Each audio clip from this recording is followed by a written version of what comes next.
Yeah. Jumpin', them boys up to something. They just spent like 2 or 3 weeks out the country. Before I do wrap up today's video, I obviously need to talk about the main event that did happen yesterday. Israel Adesanya, the lifestyle bender, versus Borachia, or Borachima, or however you pronounce it, Paulo the Eraser Costa. Obviously, a lot of people thought this was going to be a fight of the year. Whenever Dana says we're going to have a fight of the year on our hands, and that it's going to be a fight that we've never seen before, that it's going to be one of the best fights that we'll ever have in MMA history, you can never trust the man, because every single time he says it, it never happens. It never becomes true. It never goes down the way that he thinks it's going to go down. So overall, it was a great performance by Israel Adesanya. He really lit it on him in the second round. Borachima, I have no idea what happened to Paulo Costa. He was eating leg kicks like he didn't even know how to protect himself against a leg kick. He didn't even check a single leg kick that Adesanya was throwing. His legs were literally messed up. He had a lot of trouble trying to chase Israel Adesanya, try to get him on the inside, trying to get him against the cage, and trying to find a good opportunity to land some big bombs. Israel wasn't having it. Israel was landing a couple of punches here and there, but then when we got into the second round, that's where Israel really started to let it loose. And he hit him with a right hand that hit him on the side of the temple, and that's what really put Paulo Costa down. He hit him with a nice leg kick that really opened him up. Now he's bleeding from one side of his face because his side of the eyebrow was bleeding pretty damn bad. And then after that, that's where Izzy hit him with a right hook that put him down. And he finished the fight via ground and pound. Basically kind of the same thing that happened in the Kill main event. But Israel Adesanya disposed of Paulo the Eraser Costa extremely easy. Now you got a lot of other people that are trying to fight Israel Adesanya next. Israel Adesanya says that he wants to face Jared Cannonier next. And I'm all for that. I really want to see that fight that actually happen. That's the fight that makes the most sense. But can Jared Cannonier beat the former champion Robert Whittaker? Beating Robert Whittaker isn't easy at all. He beat Yoel Romero twice, which isn't easy at all. He's been in multiple wars. He has a lot of experience. He has a lot of power, just like Jared Cannonier. And Jared Cannonier is going to be coming back from shoulder surgery. So is his shoulder going to be 100%? I don't know. There's a lot of what ifs when it comes to that fight. Will that fight be close?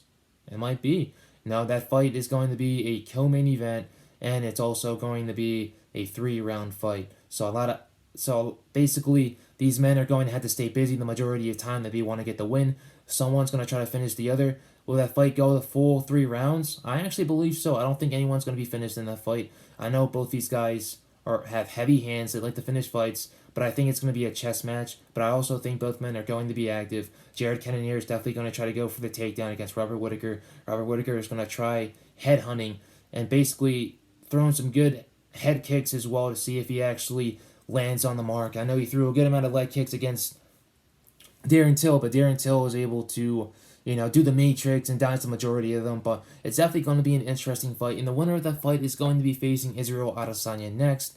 It makes the most sense. It's the most logic. So I can't wait to see who wins that fight. That will be going down UFC 254, which will be going down on October 23rd or 24th from Fight Island, UAE, Abu Dhabi. So obviously there's a lot to look forward to there. Paulo the Eraser Costa, who is he going to fight next? I have no clue. It's definitely going to be interesting to see what happens. But Paulo is most likely going to be inactive for the rest of the year, especially after that beating that he took by Israel Adesanya. So there's definitely, I have no idea what's going to happen for Paulo Costa in 2021. He's definitely going to try to rebound, definitely get another top 5 opponent, see if he can try to get back to a title shot as fast as he possibly can. But after last night's performance, which is absolutely trash and terrible, I don't know if he's going to be able to make it back there as fast as he thinks. Israel Adesanya, he's definitely going to be trying to get another fight. If he does fight the winner of that match and win against the winner of Cannonier versus Whittaker, the next fight that makes the most logic is to face John Jones. Both of these men obviously hate each other. They dislike each other. They're always on each other on Twitter. They're always flaming on each other. There's a lot of hatred between both of these guys. There's more hatred in that fight than there was last night. Will the fight actually happen? Will it happen in Allegiant Stadium? Will it happen in 2021? The same way that Izzy predicted it would happen in 2021. I think so. I obviously think that's going to happen, especially after this COVID-19 is behind us, especially when there will be a vaccine that will be available next year. So that fight is most likely going to happen, but is it going to happen in Q1 of 2021? I doubt it. Jon Jones is going to try to go for that heavyweight championship fight against Stipe Miocic, or whoever wins against Stipe. The fight, which will be between Stipe Miocic and Francis Ngannou. I honestly don't think that Stipe is going to win that fight. Francis is a new man since their last fight. He's been reinvented because he had lost 2 straight. One to Francis, another one to Derek Lewis, which just happened to be the most boring fight in MMA history. But other than that, Francis has been reborn. He's a brand new man. He's knocking everybody out left and right. He's been barely taking any damage in any of his fights. He is fresh. He's ready to go. He's ready to knock someone out. And that person is Stipe. His takedown defense has been on point for a very, very long time now. Well after that Stipe fight. And if Stipe tries to go down for a takedown, Francis is most likely going to stuff it. He's going to stand back up on the feet with Stipe, and he's going to knock him out. That's my prediction. Is it going to be a long knockout? Obviously not.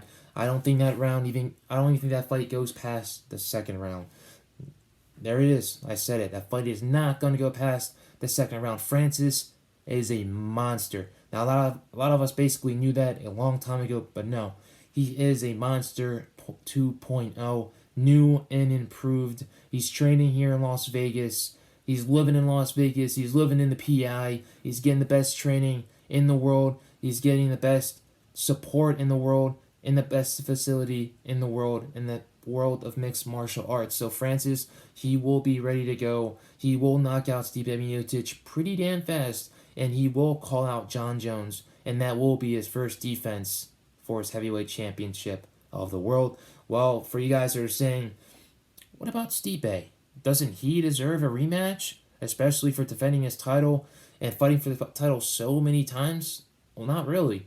No, not at all, because it's going to be the second fight that he's going to be facing Francis Ngannou, and Stipe is basically on the border of retiring pretty soon in the future, so obviously Stipe has a lot to think about. He's always talking about his family, he's always talking about his daughter, and I absolutely respect that from Stipe. He's been in the game for a long time. He's been knocking out dudes left and right. He's had a lot of success in the UFC, in the whole entire sport of mixed martial arts. He will be a UFC Hall of Famer very soon in the future, probably a couple months after he decides to retire.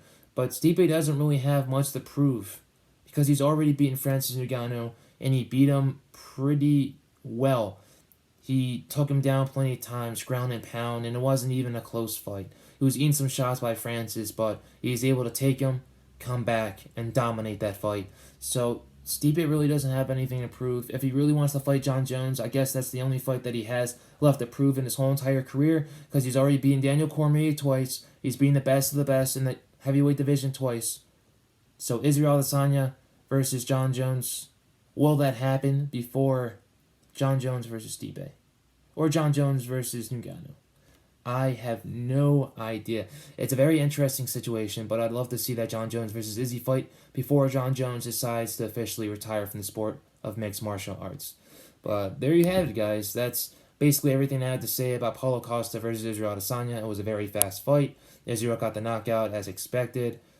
Fast as anything, extremely fast, and barely took any damage whatsoever. His face was still intact. He barely took any damage. There is no bruising. There are no mouses on his face. So, Israel, more power to you. Israel is definitely top 5 pound-for-pound fighter in the world. I say he's number 2. I'm sorry, Amanda Nunes, and I'm sorry for all the other fighters out there. But he is number 2, and I would definitely argue to put him in the number 1 spot, because Khabib isn't putting guys out as fast as Israel Adesanya. And it's just the truth, man. Khabib's putting out these guys via submission. Adesanya is just knocking out these guys, man. And it's not even funny. I know he had that bad fight against Yoel Romero, but he wanted to come back and prove himself again against the monster and Paulo Costa, and he did. and he obliterated him in 2 rounds. So obviously Adesanya is definitely going to be the pound for pound best fighter in the world as soon as he fights John Jones. Because if he beats John Jones, he's definitely gonna that position is going to be locked in there. I don't give a crap if Khabib's the number 1. You've got to put Izzy in there, especially if he beats John Jones, because John Jones is the best fighter in all of mixed martial arts history, and that's just the truth right there. Even with his history with the drugs, even with his history with the PEDs, even with his history basically going in and out of jail, in and out again, hitting ladies that are pregnant, everything. John Jones has had a turbulent past. He's trying to become a better man. I can't say I really buy it that much because he's on Instagram the majority of the time, on Twitter the majority of the time, just putting out all of his good deeds and everything like that. You don't have to put all your good deeds on social media to prove to the people that you're a changed man, that you're a good man. Just do it and continue to keep on doing it and prove to yourself that you're a changed man.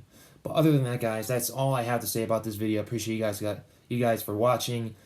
Yesterday was definitely an interesting main card, and to be honest, the fight of the night was Kai Kara-France versus Brandon Royval. That fight was crazy.